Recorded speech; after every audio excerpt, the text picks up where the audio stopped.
Hello everybody, it's the evening of Saturday the 11th of April, Easter Saturday, and what an odd Easter this is, but hope everyone's doing okay in the circumstances. Now, it's such a lovely evening, I thought I'd come out for my run tonight and just see if I can attack a few Strava segments locally. Now, the thing about Strava segments is that the first thing you need to do if you want to attack a CR is to choose one that you don't think you can actually manage. So what I've done locally is I've created a whole host of them. So you've got so many, literally every sort of block or road or so, it's got little sections. So every time I want to go out and do a little interval session now, quite often instead of doing something standard like say 600-800s, I might pick a few Strava segments to do varying efforts, because they might range from say a minute sprint up a hill to maybe a 5 or 6 minute sort of more of a 1500 meter type effort. But it's quite a good way of doing a session where you can vary your pace but also have some sort of meaningful target these days.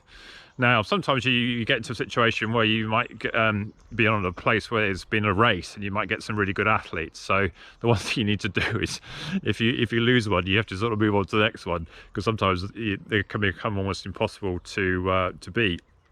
Now, what I also do is also sort of study the way in. Now, I found with the Strava segments, you have to sort of run into them quickly and make sure you don't linger anywhere on the course, either at the start or the end, as you tend to count that time as well.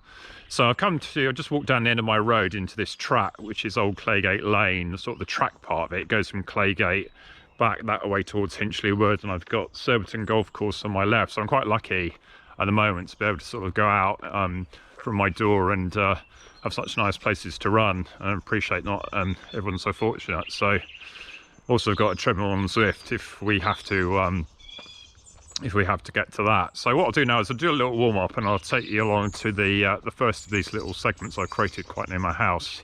That I don't think I've actually got any of them at the moment, because it's only just created them. So I think I need to do about 6-minute mile efforts on these ones. So it shouldn't be too flat out, but you still got to run the paces. So let's get running and we'll see you later. Bye.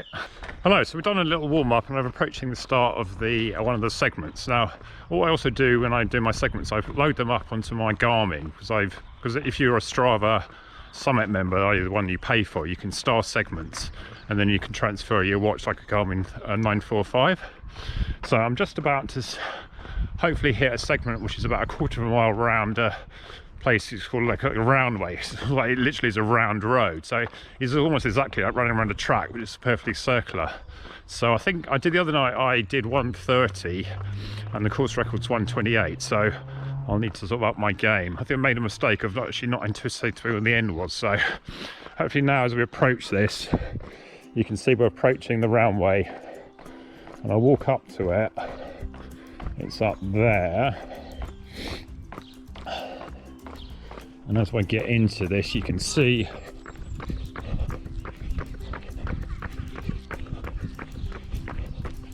so it actually starts about here, just on the road,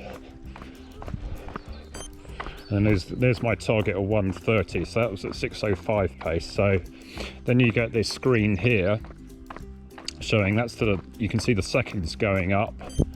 And then it's switching. I think Rob Inbury is another local runner, does a lot of cycling. He's got the current course record of 128. So you can tell I'm actually just walking here at the moment. So my time there at the top, on the top left, and then on the right is how far I'm now behind. And that little number underneath the seconds is this distance in miles I've got left to go. So if we actually start running now,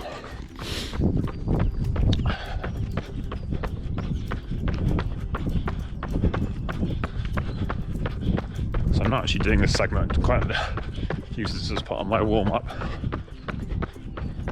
When we get near the end, I'll show you how it finishes. So we just walked the last little bit, so you can see my time now is just over 2 minutes, just a little bit to go, 0.02 miles, and I'm 42 seconds behind. So any minute should register the end of the segment. Keep going a bit more. There we go, 2.19. So once you've finished the segment, what you really need to do is keep going fast beyond the end of it. It's not like a race where you can die on the line, because Strava will think you're still on a segment and add all that time on. And that's often where you can be really frustrating, think you beat one and find that you haven't. So what I'm doing now just walking away from this one. So now I'm going to run back into it and hopefully have a proper go at this one. And then hopefully we can see how we go. Right, see you later. Okay, so I've done my effort. And rather annoyingly, the Garmin says I did 1:28, which is exactly equal to the course record. So if you equal one, you don't really get it, because the person who shows up as the course record holder on Strava in your list of segments that you hold as a CR is the first person to get it. So if you equal it, although it says your first equal, you kind of don't get it. So I think I'm going to have another go, unfortunately. So I'll jog round. Maybe this time I'll just continue running past it. I'm actually back on the course now. So I'll continue running. So I'm running full pelt into it. Just see if I can increase my effort a bit. It's quite hard because it's literally running around a circle. So it's quite difficult to find a bit of a rhythm, especially in sort of this tight bend here, for instance, as we go around the roundaway end here. That was a bit straight there, isn't it? But you can see it sort of curves around a bit again. So it is a bit like a track. So I think the guy, Rob, when he broke the course record, was actually doing intervals around here.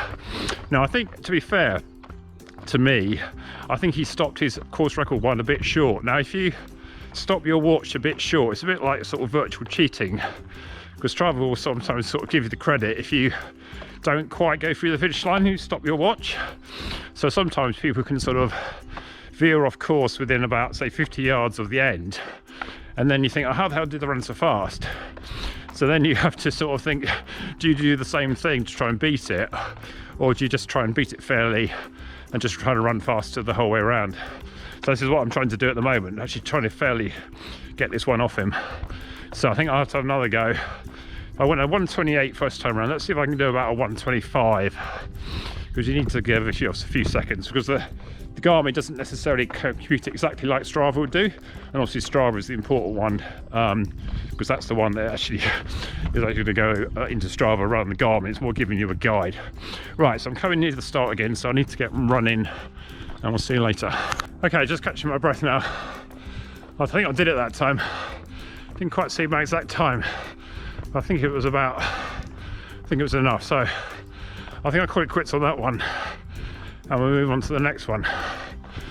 Now the next one starts down this road here.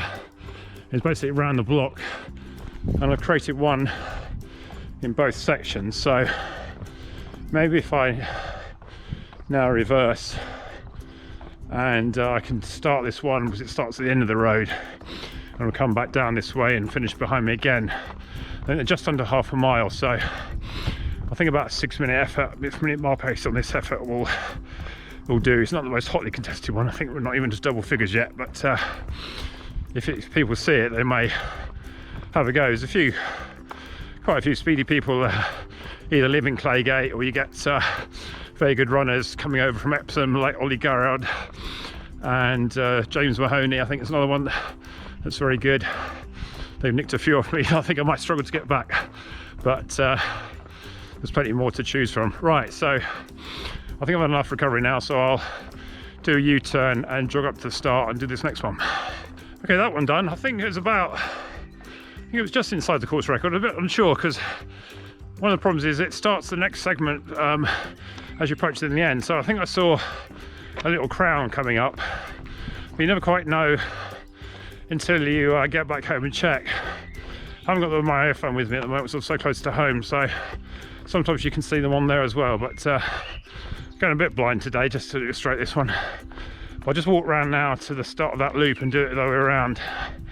And there's one segment which is like a sprint on the back straight of it, so I won't try and do that one as well. I think I'll treat that as a separate one to finish off. So one more sort of half-mile effort and one little sprint. So that will be, I've done two of this roundway on that half-mile one. So that'll be, this will be my fourth interval and one sprint, one to finish. So that'll do me. It's getting dark now soon, so get inside and have my tea. All right, see you later then. Bye. Okay, got the half-mile one-ish around the other way done. I think I was fast enough there.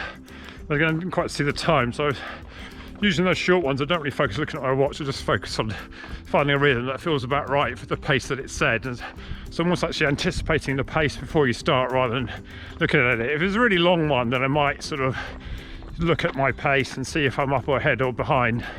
But sometimes on these shorter flat out ones, you're wasting valuable time looking at your watch and you can only do what you can do. So just need to keep going and running to the line. Now this last one's just about a flat out minute sprint. So what I need to do here is make sure that I run into the segment at full speed. That could probably gain you as much as 5 seconds, if not more sometimes, because you literally hit the ground running. It's like doing a sort of a flying start in a relay compared to, say, a standing start. So if you're sort of hitting the pace already at 5-minute mile pace, you're already up to speed and you're going to get going into it a lot quicker than literally if you just sort of ran across the line and accelerated. Especially with my sprinting prowess, I was never really a sprinter. 800 meters and up was all right, but asked me to run 100, I was still accelerating as the line came through. Right, so I'm just heading up to the end of this road here, and then turn right, and then it's basically the road that goes parallel to this. So I need to do a bit of a little detour, make sure I run further enough away from the segment so I don't actually enter it before it thinks Strava have had. Sometimes you have to run further away than you think, especially if you do a U-turn. So I never quite know exactly how far you have to go. So a few times I thought I'd run far enough and been caught out. So don't make that mistake, and I'll try not to do that mistake today. If I don't run fast enough, that's fair enough. If it clouds a load of jogging time in it, then you get pissed off. I have to go and do it again. Right, let's get going with this one and we'll see how we go after. Bye. So now I'm approaching this segment and you can see that I'm almost on it now. It actually goes right here along this parallel road. So what you need to do is you're going to sort of find a way of running into it rather than doing a right hand turn. So if I turn into it here, it's basically following this road straight. Let's see when it actually starts according to my watch. Sometimes the Garmin won't start you until, there we go, 105 is my PB, and but I think the course record's about 56 seconds, so I need to run, I basically need to run, there we go, James Hinton, who's a local Claygate guy, to 56 seconds. So I've got the trusty next percents on with the yellow socks and a stride footboard to see what that makes of it. So I think what I'll have to do now is do a U-turn and then run away from the segment for a bit, and I'll come back into it at full speed. Now this is slightly uphill, I think this way looks like, but I think the wind might be helping, although the wind's pretty much calm now. So advantage is at the other end of the road it's almost back to home, so I won't need to run home too far. Okay, so let's jog down this way and we'll see you later. So as you know, I like to have a cat interlude in this one. Now, even though it's not mine, here's one cat there, 2 cats there, and 3 cats there. So they've all come out to greet me on this particular exercise. They all look like brothers and sisters, aren't they? Okay, the sprint done. I think I've got 47 seconds, so hopefully that should be fast enough. A bit cautious of this sprint about pulling my hamstring, which I've done quite a few times in recent years, but at least the next percents give a bit of cushioning on that one. So I'll just do a little jog home now, get my phone, download the run and see how successful we are, and see if I didn't make any of the mistakes that I've just told you about.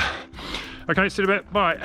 Okay, so I'm now back on my road. I grabbed my phone from inside, so I have to park myself in front of the street light here so we can you can hopefully see me and we can see something of the watch. So this watch sits on the standby screen, so that's okay, that one. So my recovery after a little warm down was 33 beats down to 87. So my heart rate 2 minutes higher, 2 minutes ago would have been 87 plus 33, which my PhD maths tells me is what, 120. Right, so if we then press OK, and then we can see that saving. Save the run.